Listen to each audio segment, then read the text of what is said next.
daqmadii horan lagu xaya gaxdeediiban la golongolo gacaltooyadiiniga gaabsate gacaltooyadiiniga gaabsate ulo alla gargaaraye ulo alla gargaaraye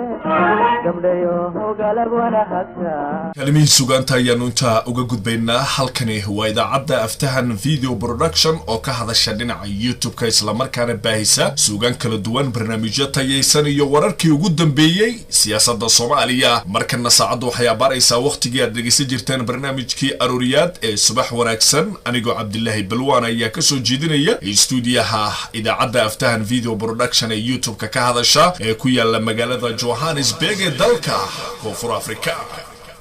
صباح وناقصن انت سريرك حنون وصرن الله كسار صباح وناقصن انت سريرك حنون وصرن الله كسار صباح وناقصن انت ساكا سما كتوستو تنتوض صوفي الله سياتي صباح وناقصن انت ساكا سما كتوستو تنتوض صوفي الله سياتي وبرنامجكي صباح وناكسن صباح وناقصن انت سريرك حنون وصرن الله كسار صباح وناقصن انت سريرك حنون وصرن الله كسار صباح وناقصن انت ساكا سما كتوستو تنتوض صوفي الله سياتي صباح وناقصن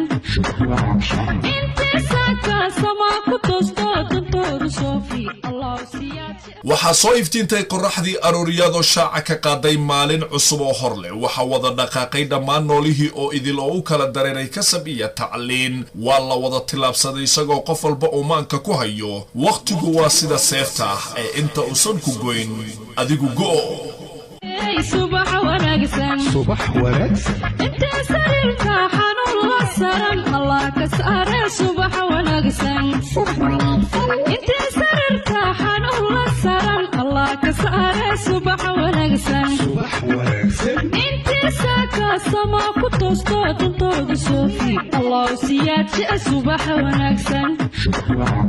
انت ساكا سما كتوستو تنتوض صوفي الله سياتي kulanti wacan oo wanaagsan dhageystayaal dunida meel walba oo aad ka joogtaan kuna soo dhawaada mar kale iyo barnaamijkii arooriyaad ee subax wanaagsan qodobada saaka barnaamijka aad ku maqli doontaan waxa kamida askari ka tirsan ciidamada dawladda federaalka Soomaaliya ayaa bartamaha magaalada Muqdisho ku dhex toogtay xildhibaan ka tirsan maamul goboleedka Galmudug State sideeba u dhacay falka barnaamijka ayaanu saaka ku falanqayn doonaa hadduu alla idmo golaha wasiirada maamul goboleedka Hirshabelle ayaa lagu wadaa goordhow in lagu dhawaaqo waxaana muuqanaya musuqmaasuq aad u baahsan oo ka jira golahaasi sidoo kale magaalada Jowhar oo maamul goboleedka Hirshabelle oo ku shaqaynayana wararka aynu ka helayno waxa ay sheegayaan in durbadiiba magaalada laga dareemayo isdabamarin khiyaano laaluush ay isticmaalayaan qaar ka mid ah siyaasiyiinta damacu yahay inay ka mid noqdaan golaha wasiirada maamulka Hirshabelle dawladda Itoobiya ayaa degdeg ugu yeertay madaxweynaha cusub ee Somaliland Muuse Biixi isla markaana waxa lagu wadaa in uu Muuse Biixi goordhow uu gaaro magaalada Addis Ababa ee dalka Itoobiya qodobada iyo qodobo kale oo xiiso badan ayaanu saaka barnaamijkeenan arooriyada ku eegi doonaa hadduu alla idmo waxaan ku rajaynayaa waqti wanaagsan intuu barnaamijku soconayo wuxuuna gaar u yahay barnaamijkan idaacada aftahan video production oo ka hadasha dhinaca YouTube-ka waana mar kale iyo barnaamijkii subax wanaagsan صباح وناقصن انت سريرك حنون وصرن الله كسار صباح وناقصن انت سريرك حنون وصرن الله كسار صباح وناقصن انت ساكا سما كتوستو تنتوض صوفي الله سياتي صباح وناقصن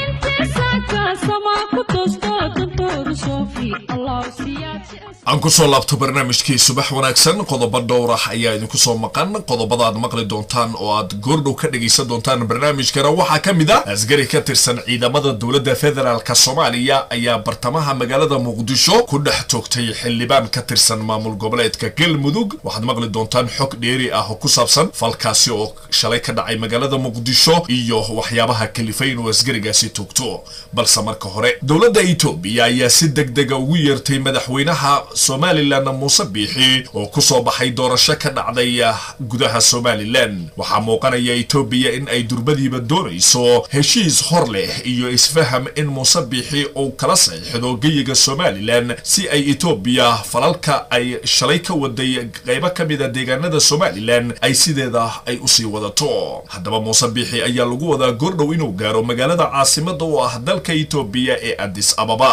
waa kan wariyaha arrimaha siyaasadda barnaamijka subax wanaagsan oo si kooban uga hadlaya wararkii ugu dambeeyay uu yeeritaanka Muuse Biixi iyo waliba danta Itoobiya ay ka leedahay madaxweynaha cusub ee Somaliland galankalka Soomaaliya ay ku leedahay Itoobiya waa mid iska muuqato waxaana taasi dheer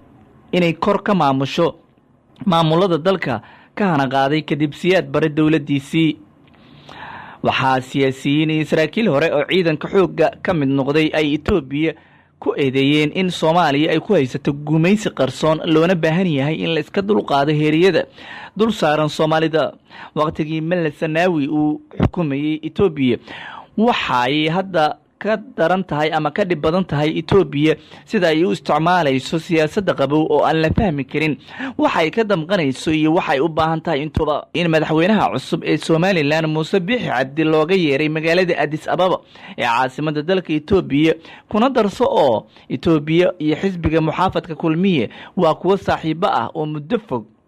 soo wada shaqeynayay isbuucii hore waxa Axmed Siilaahi oo xilkan banayn doona uu tagay magaalada Addis Ababa kaas oo kala hadlay ra'iisul wasaaraha Itoobiya Haile Mariam Desalegn arrimo ay ka mid yihiin sidii maalgashi ay Itoobiya uga sameyn lahayd deegaanada Somaliland maalgashiga ka sokowna arrimaha dekada Berbera ayaa isla soo hadal qaadeen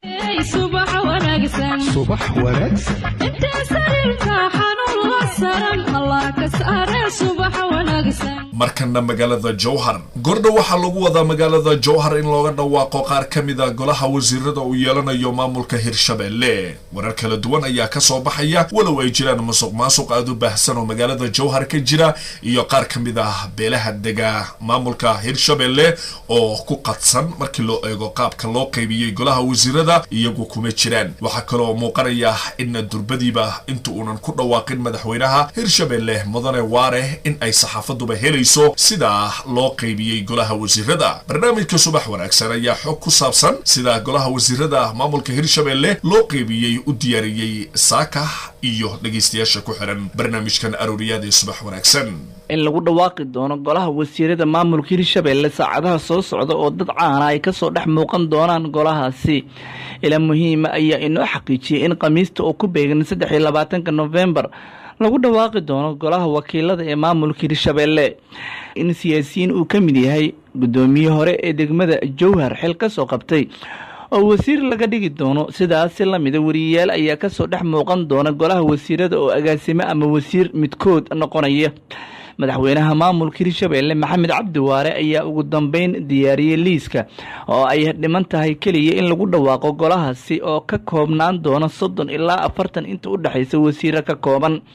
maalmihii la soo dhaafay waxay jiray khilaaf ka dhashay qaabka soo magacaabida wasiirada loo marayo taasoo laga heshiiyay in xildhibaanna aan wasiir laga dhigin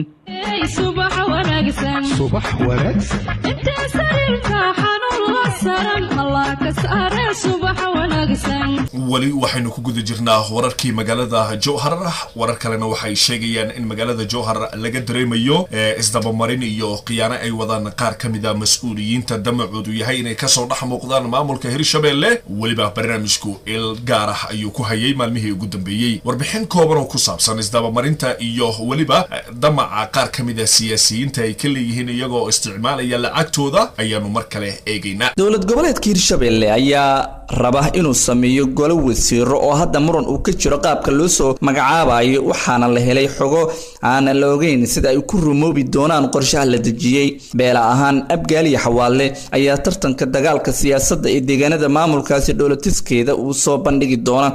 madaxweynaha Hirshabelle Maxamed Cabdi Waare ayaa bahdil waxa uu ku sameeyay mas'uuliyiin si madax jibaal ah dadka kaga dambeyn jireen hogaanka maamulkaasi ay tilmaamaysa in magaalada Jowhar xildhibaanada loo diiday inay wasiiro noqdaan taasna ay keentay in la bahdilo kuwii xilka raadinayay madaxweynaha maamulka Hirshabelle Maxamed Cabdi Waare ayaa sheegay in hay-ado dhaqaale haysta wasiiradana bixin doona mushaarkooda ay hadda u diyaarsan yihiin sidaas awgeed ay xildhibaanada qaadanayaan wixii mas'uuliyad ah oo qaldanta hadii uu wasiiro iyaga ka dhex keeno qiyaanana ay taasi ku lug leedahay